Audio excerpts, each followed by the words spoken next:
It's time now for Spears on Sports with John Spears, presented by M&M Carnage. And now, here's Johnny. I hope you had a great Christmas. Welcome in Spears on Sports, presented by M&M Carnage. It is good to be back. John Spears in studio. Scooter Dingus is here. Yeah. No Tony Burke. Boo! He's at Reddington Beach in Florida. That sounds great. With his wife's family. Sent a picture out of himself and his family on the beach. So must be nice. Must be. Must be nice to be that dude. But he'll be back maybe Friday. I got to text him and find out. I know he flies back, I think, Wednesday. So maybe he'll be in here Friday. I don't know. I have to talk to him about that. I will not be here. Nobody's going to be here Thursday, right, Scooter? No. New Year's Day. Scooter will be on high anxiety alert that day, high pill day. Man, I really do want to come in and do a show on that day just because Indiana plays, but no way. No way. Will you sleep Wednesday night? After midnight, yeah, I'm sure. I will stay up to see the ball drop. You might want to take some NyQuil or something. Knock yourself out there. And sleep in. Because you don't want to be sitting around all day long waiting for Indiana and Alabama. It's so true. Friday, Scooter has a show at 7. Tony may be here. I will be out of town with the Bellarmine Knights. A Thursday, 7 o'clock game, Scooter. Wow. Yeah, New Year's Day. Against? West Georgia. Well, that's a far cry from what they just played. No, it is. And it's a conference game, first conference game. But New Year's Day, what are we doing, son? What are we doing?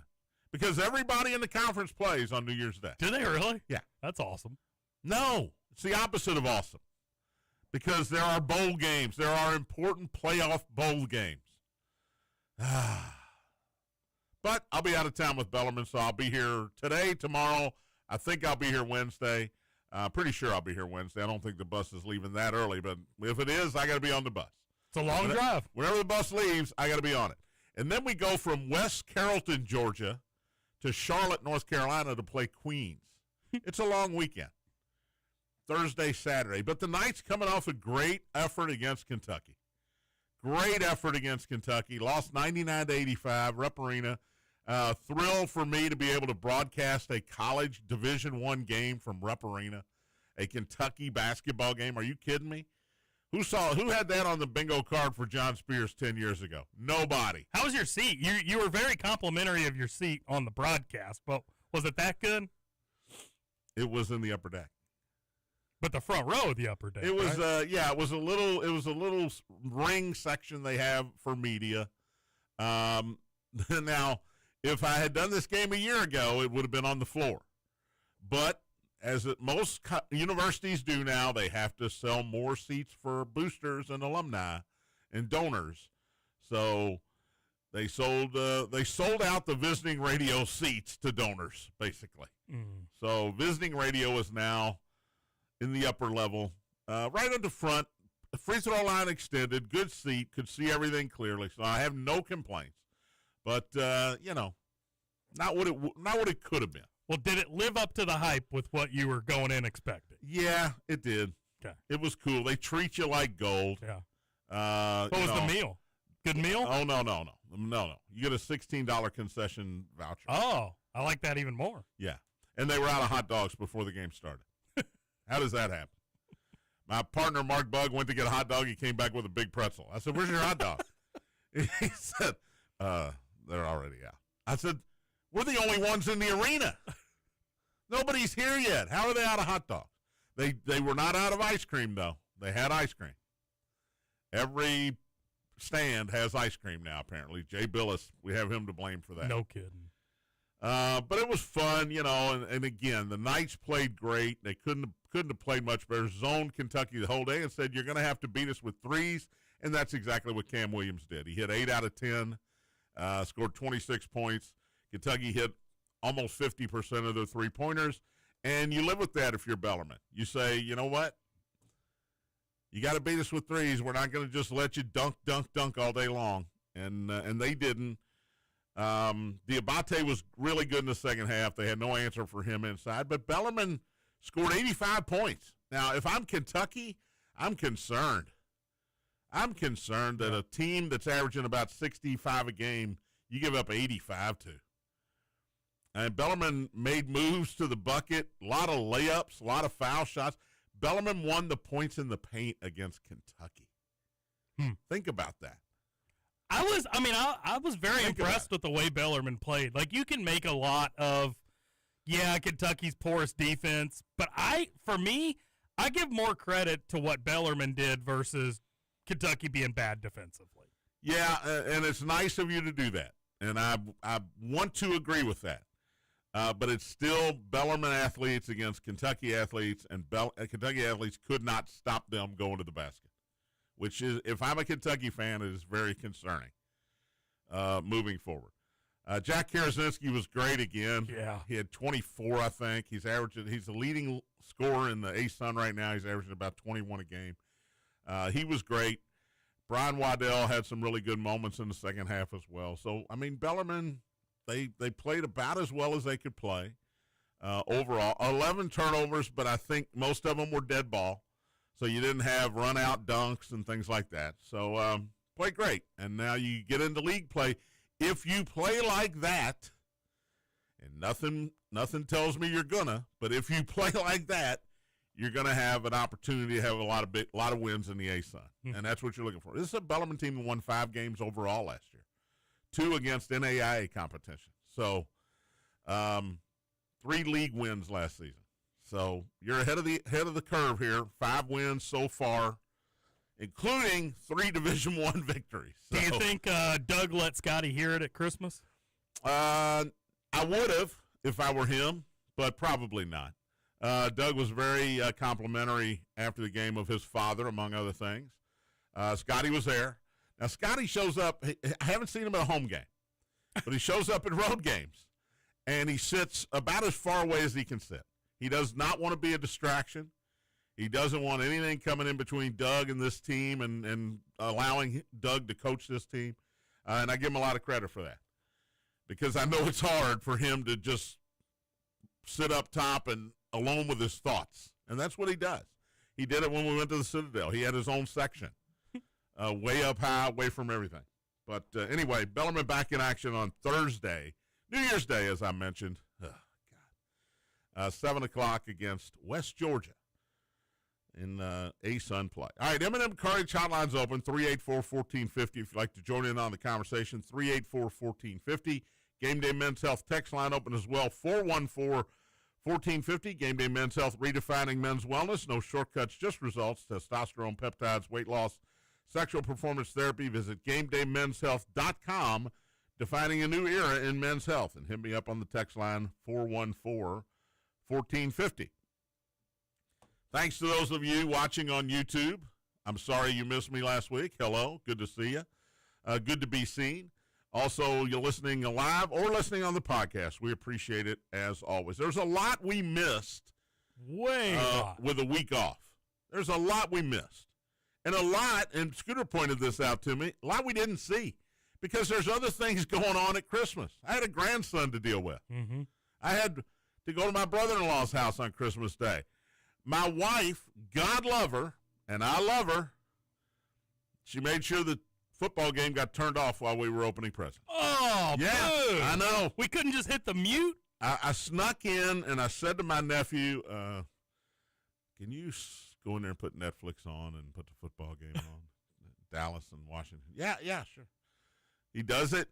It's on. Nobody says anything. We're just sitting around shooting the breeze. Oh, time to open presents. And what does Jamie Spears say? Let's turn the football game on. Excuse me? How does that interfere with opening the presents? And then she just kind of looks like, I know you. Basically, I know you. You're not going to be interested in opening any of these presents or what anybody got if that TV is on. And she's right. That's what I was going to say. There is something to be said for living in the moment, enjoying that time on Christmas morning. But oh, shut up, Scoot. Come on, there's football on. I mean, it's the Cowboys. I said she turned off the Cowboy. How about them Cowboy? That's okay. That's all right. By the way, we had 3 terrible, terrible Christmas Day games. So bad. Terrible. And look, the NBA used to have center stage on Christmas, right? 5 games. They start at noon. They finish at midnight. It's great. I didn't watch any NBA at all. None? None. And you know why? Because even bad football games are football games. I did watch probably about half, maybe 3/4 of that Knicks game, but that's only because they started at noon. Yes. And there wasn't NFL until 1. And I bet you missed the Knicks comeback in that game. Well, I missed the whole comeback, yeah. But I knew they were on track to come back. Dallas, Washington meant absolutely nothing. No. Minnesota, Detroit only meant something for Detroit, and they lay a stink bomb. And then Denver, Kansas City. I know Denver's trying to hold on to the number 1 seed, and which they did. Kansas City was they had a quarterback you never heard of. Travis Kelce looks like he's 82 years old all of a sudden. and they're out of the playoffs. So they were 3 bad games, and when they scheduled them before the season, they looked like good games. Yeah. Washington had come off an NFC Championship appearance last year, playing Dallas. All right, that's great. Minnesota and Detroit. Detroit was a Super Bowl favorite before the season started. Minnesota, yeah, we thought they were going to be good. And, of course, the Chiefs have just been terrible this year. So it stunk, but it doesn't mean I didn't want it on the TV when presents were being opened. Right. That's all. I'm with you. What else did we miss? Louisville wins the Boca Raton Bush Beans Bowl. And in the middle of that, we have coaching talk, of course, because all of a sudden, Jeff Brom may or may not be flirting with Michigan, right? Mm-hmm. I don't know if you're old enough to remember the John L. Smith debacle.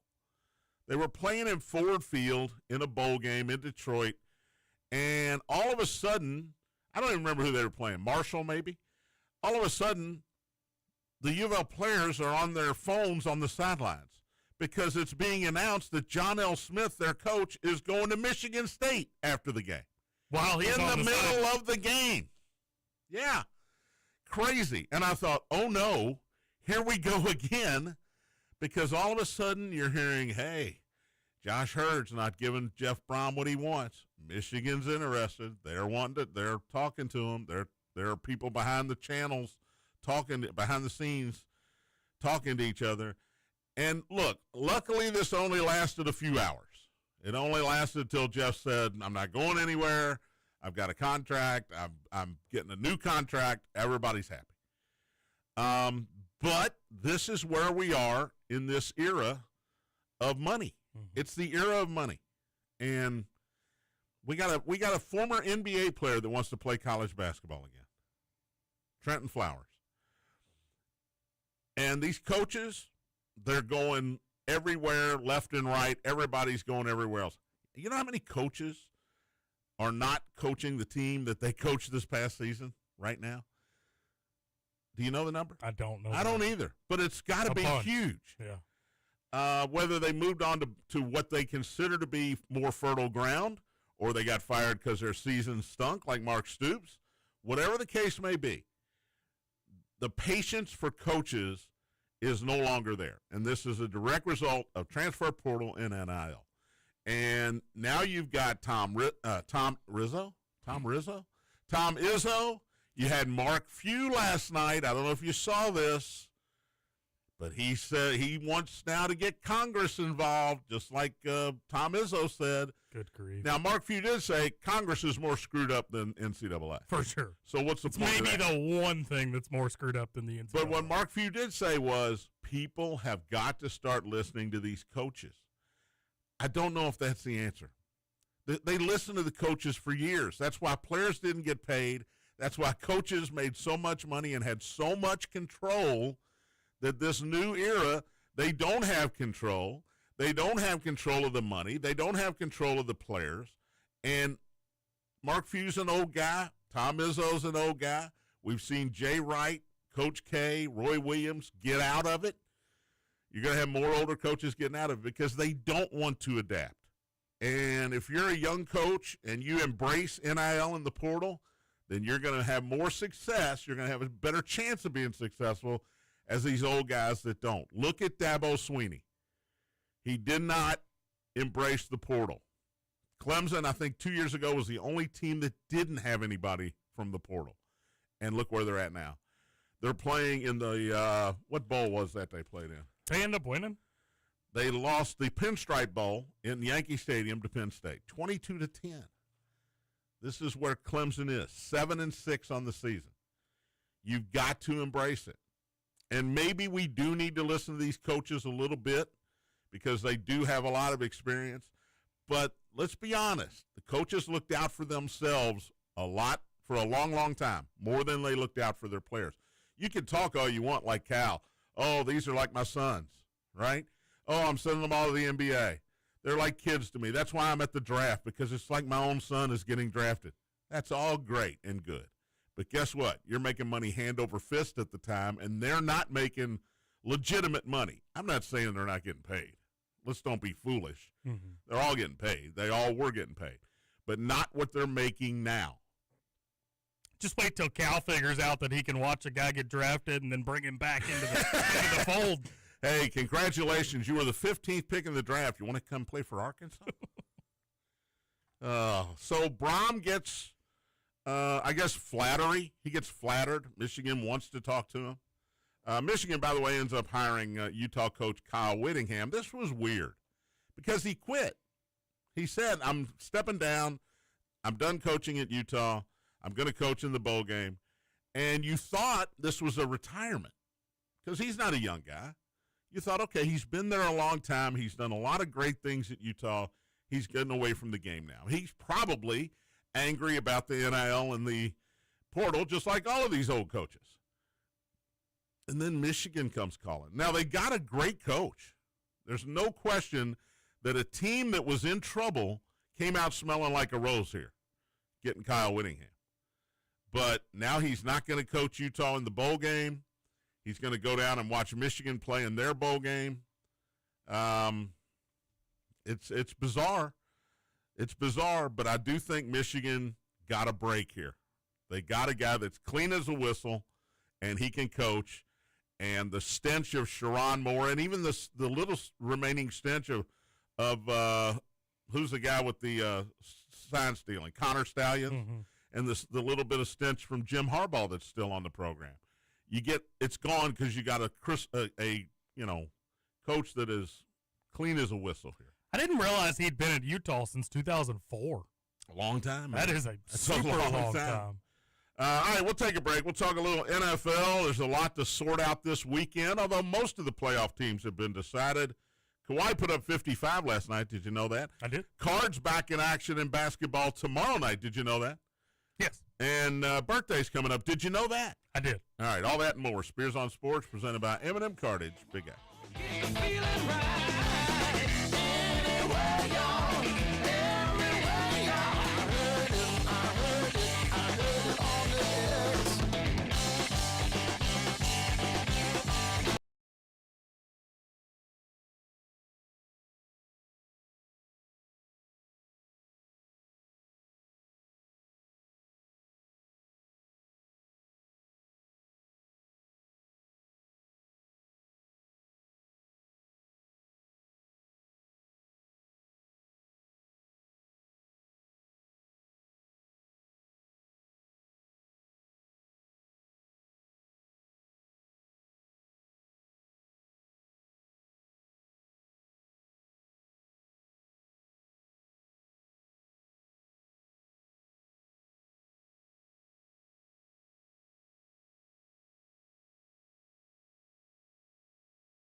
Spears on Sports, presented by M&M Cartage, John and Scooter. Yeah. On this Monday, I didn't mention it's December 29th, final Monday of the year. Yeah. Yeah. I'm ready for 26, baby. Are you? Yeah. Are you? I am. I've had a pretty good 25. Yeah, it's been okay. I went on my first cruise. Nice.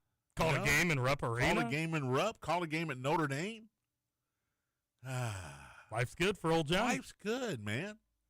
Had called a St. X Sweet 16 game. Now they lost, but it was a Sweet 16 in Rupp Arena. Still can't believe they lost. I'm still throwing. Also, how the hell did they lose KOB? I'm still. Hey, Mail's good. I will tell you this. Mail's good.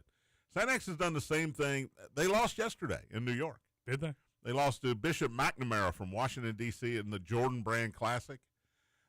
Bishop McNamara is a top 25 team in the country. Now, I don't know what these polls mean, but they are. St. X got down 15 early. Came back, tied the game in the last minute, lost by 3. You remember Jerry McNamara? From Syracuse. Where did I see him coaching? No idea. Yeah. But you just got me way off track. No idea. I got to figure out where. Yeah, I saw him coaching somewhere. Well, you know what? I think he has no relationship with Bishop McNamara. He was the coach for Siena. Oh, really? Yeah. Okay. Against the Hoosiers. Correct. So St. X has lost 3 games now. They lost to Spire Academy out of Ohio. They lost to Bishop McNamara, and they lost to Mail in the final of the King of Bluegrass. But they did the same thing in that game. They got down 15 early. They got to do something about coming out ready to play. Mm-hmm. Bottom line. They're 1-1 up in New York. They play Nazareth High School of New York today at Nazareth. And then they'll come back. And a big deal this weekend at St. X and at Fern Creek. It's the Grind Classic, where there's a bunch of games from teams all over the country. St. X will play St. Joseph's of California late night, Saturday night, last game of the Saturday session at home. So it's so cool that those kids get the experience to play games like that. Yeah, it's been great, and it makes you better because you're going to play a lot of games this year, and they've already played a couple where you're going to win by 50 points against lesser competition, but against competition that you have to play either because you got to fill the schedule. You got games in your district that you have to play, and you've got the games that are on the schedule every year. And some of these games, and I'm not going to mention them because I'm not an idiot, are just going to be 50 or 60-point blowouts. But you got to get some good games in between there, and they do. M&M Cartage Hotline's open, 384-1450. To join in on the conversation, 384-1450. Game Day Men's Health text line open as well, 414-1450. Any text to the shows? Got a couple. Yep. Right. Patrick text in, says, hello, Spears and Scoots. Good to see you all back from break. I hope it was Patrick. enjoyable with family and friends. It was. Again, except when they turned the TV off when I'm trying to watch the football game. By the way, Patrick called us on Tuesday. Oh, yeah? I think Tony told me that. Yeah, he was driving, so he didn't do the text thing. He called in. He had a game that night or something, right? He was covering a tournament up in Newcastle, I think. Yeah. Tony told me about that. And then Buzz also texted in, says, was it gamesmanship that the Pinstripe Bowl and Fenway Bowl were played at the same time? Yeah, that's interesting. You had guys in Yankee caps and guys in Red Sox caps. The military, the Pinstripe Bowl, Penn State, I mentioned, beat Clemson. The Fenway Bowl, Army over UConn. Boy, Army looked good. Yeah, they did. They almost hit the over by themselves, and you know I love that. Mm-hmm. BYU over Georgia Tech in the Pop-Tarts Bowl. They did a little thing with the Pop-Tarts where they kind of made fun of Notre Dame, which was kind of cool. Yeah. Because Notre Dame was supposed to play in that bowl. But BYU improved to 12-2. They beat Georgia Tech. Last-minute touchdown, 25-21. That was a fun game. Yeah, great game. And the other fun game was the New Mexico Bowl. Did you see this final? North Texas 49, San Diego State 47. Whoa, San Diego State came back. They were getting killed last score I saw. Well, the big comeback was Hawaii. Yeah. Cal led Hawaii 21-0. Hawaii won it 35-31. And that was literally the only sport that played that day. Yes. That game. And tell me you bet you money lined it at 21-0 Hawaii. Did I text you to do that? You did not. But I money lined it before the game, and I took them on the spread as well, so I wasn't going to do any more. Birmingham Bowl today. This is the game where they had to go deep into the rosters to find a team to play. Oh, App State against Georgia Southern. App State is 5-7, and they will play the 6-6 Georgia Southern team 2:00 today on ESPN. You know what? Give me App State. Me too. Georgia Southern's 8.5 here. I'm taking the points. Yeah, I'm with you. I'm taking the points.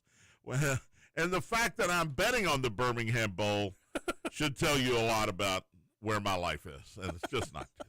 Can't be good. All right, let's get rid of this quickly. Trenton Flowers, he's played 8 games in the NBA. I didn't realize that's who he was. A draft choice. He wasn't a free agent that signed, that went to the G League. He played in the NBA. Now, apparently, he's going to go back to college. Now, there are a lot of universities, a lot of coaches. I think Flowers put up or his agent put something on Twitter. You know how kids in high school, they put, hey, I'm down to my final 8. And they put the logos of the schools. Trenton Flowers did this, or his agent did it. And he put about 12 schools. Well, some of them immediately said, we are not interested. We don't know why our logo is on there. We haven't talked to anybody about this guy. He is not going to be at our school. And these are the coaches that I was talking about earlier that are like, nope, this NIL, there's something wrong with it. Something wrong with this portal. I don't agree. I think a guy that's played an NBA game should not be eligible to go back to college. Scooter, tell me I'm wrong. No, I mean, you're spot on. But the reason this is allowed is because we already kicked in the door and said, you know what, if you're a professional overseas, that doesn't matter. You've still got college eligibility. So if you're allowing somebody who's playing professionally overseas to do it, you have to let somebody who's playing professionally here do it. The argument would be these guys overseas are getting paid, but you know what? College players are getting paid now, so what's the difference? That would be the argument. Mm-hmm. G League guys, we didn't like it when we heard it. Hey, these guys that have been in the G League for 2 years, 3 years, now they want to come back and play. I think Baylor just signed one to come back and play. But we turned the other way and say, well, they never actually played in the NBA. Okay? They didn't get as far as they thought they were going to go, and they got plenty of eligibility left as far as number of years played in college. So give them a break, let them come back. They're probably going to make more in college than they did in the G League. But you made your decision already. Once you make that decision to go into the draft and then you're subsequently drafted, you don't get a redo. You don't get to take a step back. Other than Trenton Flowers, I don't know if these guys were drafted. James Najee was. Okay, he was drafted. He was. Probably second rounder, I'm guessing. I think he was the 31st pick. Really?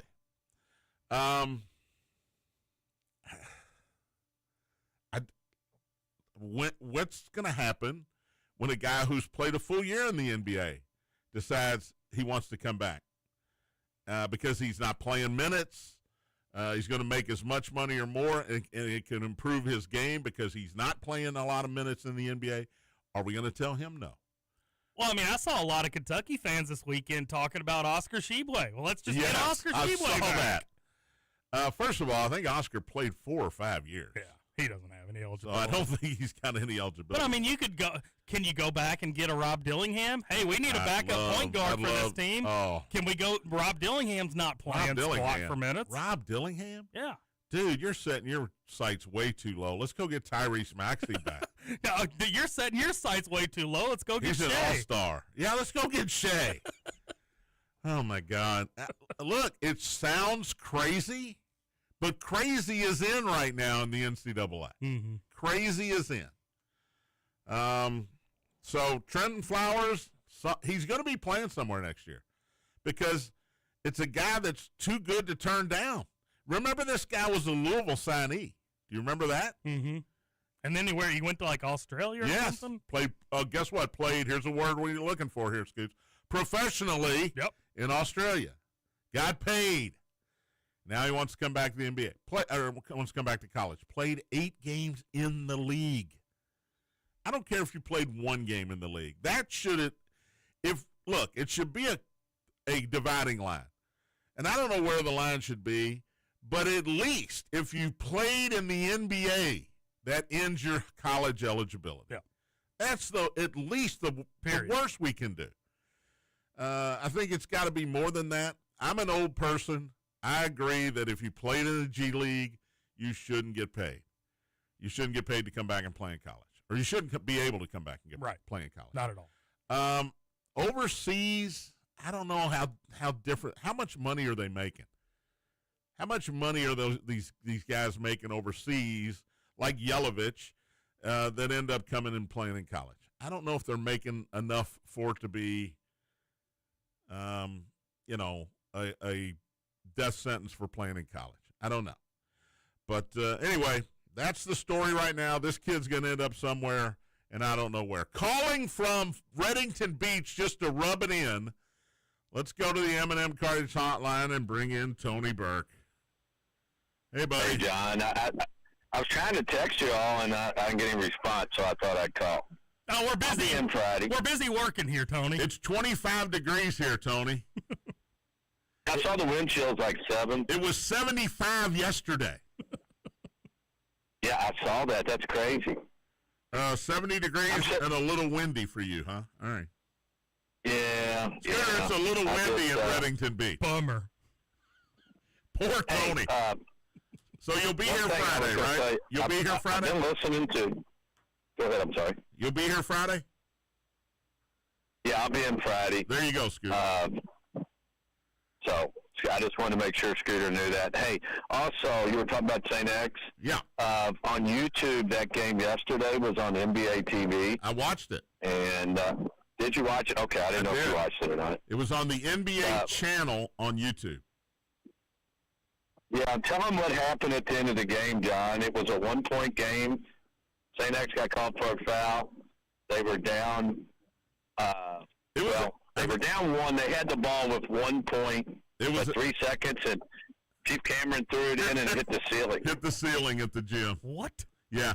Well, it was a tie game, and Bishop McNamara went down the lane and I guess got fouled. St. X didn't think they fouled this guy. He hit the second free throw. He missed the first one. Hit the second one. Yeah, that's exactly right. And went up 1 with, I think, what was it, 1.3, I think was left? Yeah. And 1.3. Chief Cameron took it out of bounds, and he threw it. They were trying to throw it down to the big guy, and it hit the ceiling. So, Scooter, New York, they were in Brooklyn, I believe, and they were on like the 6th floor of a school. Yeah. Playing. That's because, in New York, you don't have as much space, so you go up. So those floors, I mean, it was high, but it wasn't that high like a normal gym. No. And he threw it the length of the court to Jeremiah Jackson, hit the ceiling. That is crazy. And effectively ended the game. But that was a good team they played yesterday. And again, Tony, they got down early, which has killed them in their losses. Well, the game before it, when they played up there to the home team, the host team, who was 9-1, and they weren't these type of teams. Yeah. They beat them by 30. They had them down 30. The next had them down 30 the whole game. But they played, even in that game yesterday, they played much better. Yeah. Tony, how'd the six-pack end up? How'd you do in the six-pack? We were arguing about it. I know college was 2-1. You had Vegas, right? You had the Vikings. I lost on UNLV. Yeah. Hit the other two because the Scoot, I know, had them. Toledo and the other game. I don't think I did very well in the pros. Well, you had Minnesota, right? Minnesota? I don't know, John. I wrote it down. Oh, okay. I don't have it. So Scooter didn't write 1 and 2. Scooter didn't write it down, so that's the problem we're having. But yeah, I'm just sitting out here doing a little Sudoku. You guys sound good out here on the beach. Sitting out there doing a little Sudoku. I hope it rains the rest of your trip. When are you leaving town, John? I leave Wednesday. I think I'm doing a show Wednesday, but I leave probably right after the show. And okay. I'm heading south. Tony, I'm heading south too. No beach, beach involved, but tomorrow it's going to be 60 here, and it's going to cool off. Your life sucks.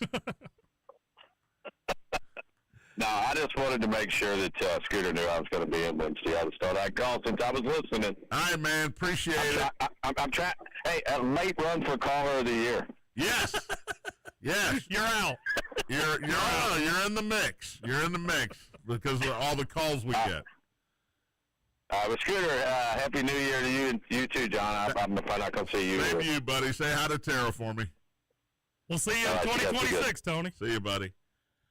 We'll see him what? In 2026. 2026. Yeah. That's right.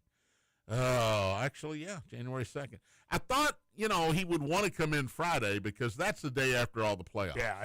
Yeah. So, whether Indiana wins or loses, and I know you think I'm trying to jinx you here, it'd be a great day to have in. You got Miami and Ohio State on Wednesday night, which I'm excited to get to the hotel in Carrollton, Georgia, to watch Ohio State and Miami, and then of course the other two playoff games as well. We're done with Tulane, and we're done with James Madison. We got some real football coming up. It's about to be fun. I like that. It's about to be fun. All right, NFL. Got to talk about a lot of this, but Liam Cohen is going to be Coach of the Year. I think so too. They've won 7 straight. Yep. Jacksonville's got 12 wins. He is the only first-year head coach in NFL history, Scooter, to win 12-plus games after taking over a team that had 4 or fewer wins the previous season. Yeah, it's been incredible. That's an unbelievable statistic. Well, and they had to come back yesterday. I mean, they were down a pretty sizable amount. I thought that game was over. Colts winning 10-0. I never thought Jacksonville was going to lose that game because old man Rivers was the quarterback.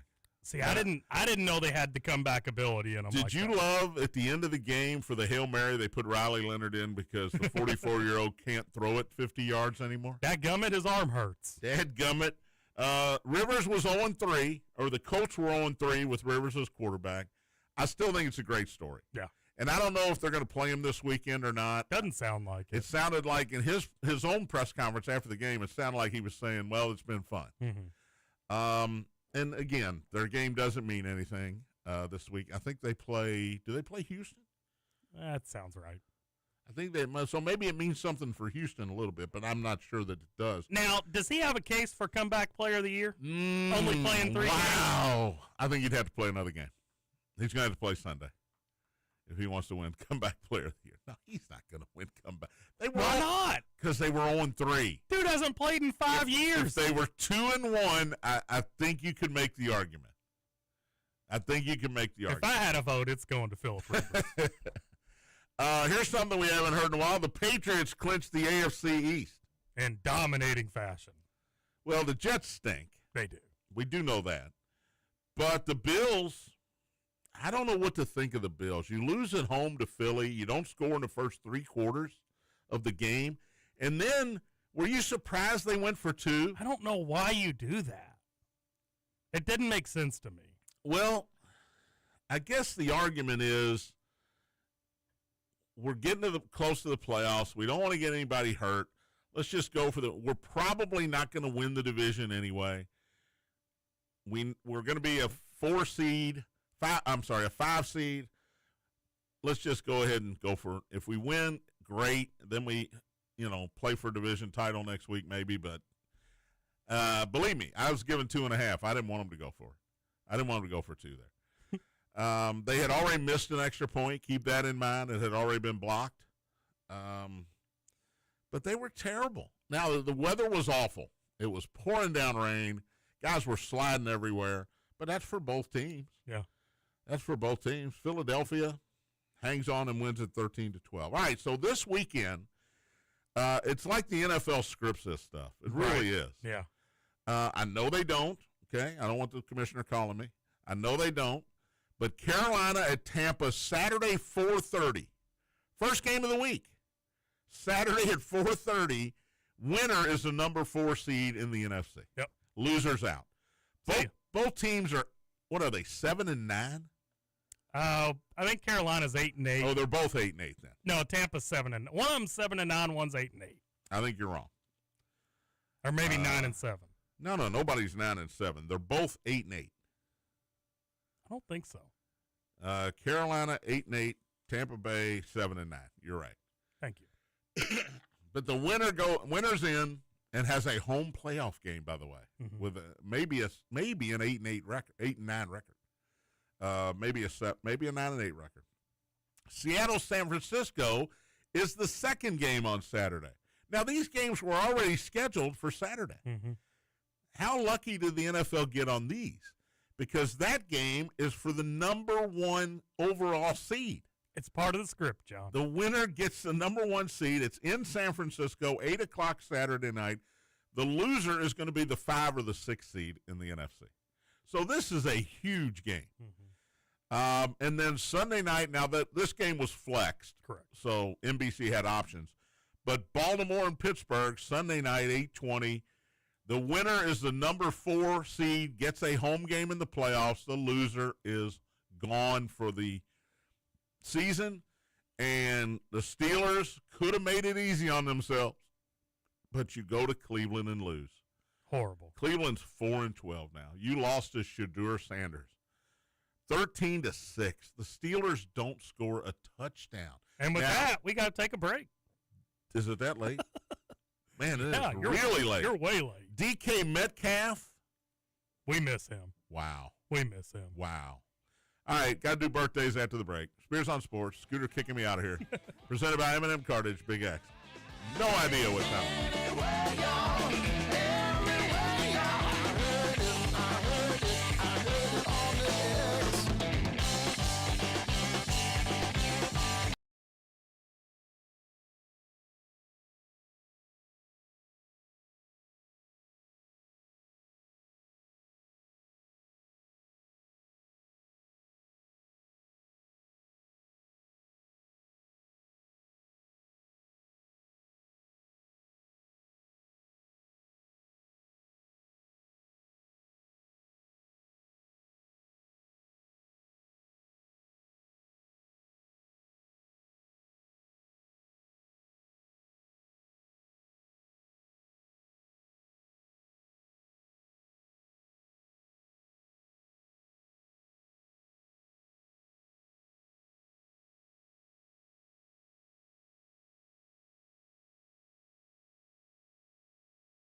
Welcome back.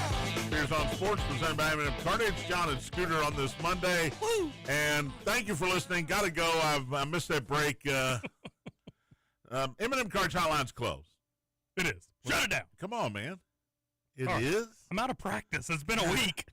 Gameday Men's Health text line still open, 414-1450. There are 13 games today, Scooter, in college basketball involving a top 25 team. And probably 10 more tomorrow. What do you think the lowest spread is in those 13 games?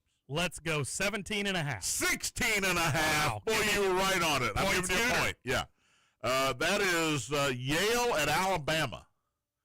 Alabama's 16 and a half. The highest spread, Vanderbilt, 41 and a half over New Haven.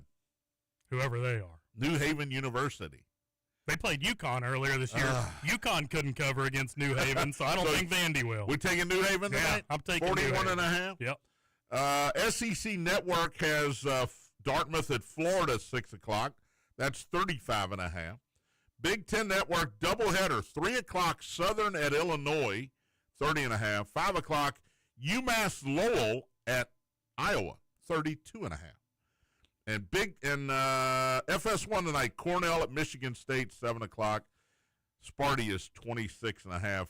Arizona, Michigan, Iowa State, Purdue, 4 of the top 5 teams in the country all play at home tonight.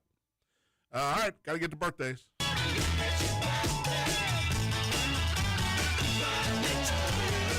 Thanks for making it easy on me today. Jude Law is 53 today. I like Jude Law. Did you ever see the movie Spy with Melissa McCarthy? I don't think I have seen that. Jude one. Law, he's good. He was in The Talented Mr. Ripley, among other things. He was rumored to be the next James Bond before Daniel Craig got it. Surprising I haven't seen that because I watch pretty much anything Melissa McCarthy's. You'd love Spy then, if you're a Melissa McCarthy fan. It's great. Ted Danson's 78. People of my generation remember him from Cheers. But he's been on some Netflix TV shows here lately where he plays a doddering old man. I know him from CSI. CSI, Ted Danson. Mm-hmm. I know him from Cheers, where everybody knows your name. Yeah. Allison Brie, get the scooter meter out, 43 today. She was in Glow, the Great Ladies of Wrestling, GLOW. But I knew her from Community. Did you ever watch Community, the TV Never show? did watch with Chevy Community. Chase No. and Donald Glover. Allison Brie, 43. We'll give her 3 Okay. and a half. We'll go and a half. I think she did, in a movie she was in, she did some frontal nudity. Does that change your number? I'd have to see it first, Okay. but then maybe. John Voight, 87 today, the father of Angelina Jolie. Don't rate him, but he's 87. John Voight was in Midnight Cowboy, among other things. Wait, hold on. This is Angelina Jolie's dad? Yes. What? Yeah. I never knew that. Absolutely. That's crazy. What else don't you know? All kinds of stuff. Diego Luna from Rogue One, a Star Wars movie, is 46 today. Diego Luna better than Diego Pavia. Danny McBride is 49. I love Danny McBride. The End of the World, Tropic Thunder. Did you ever see Tropic Thunder? Nope. Oh, God. Danny McBride is so funny. Of course, Eastbound and Down. Oh, yeah. Got to mention that. I forget his name in that, but he was great in Eastbound and Down. He's also in The Righteous Gemstones, which my wife and I love. Patricia Clarkson, 66 today.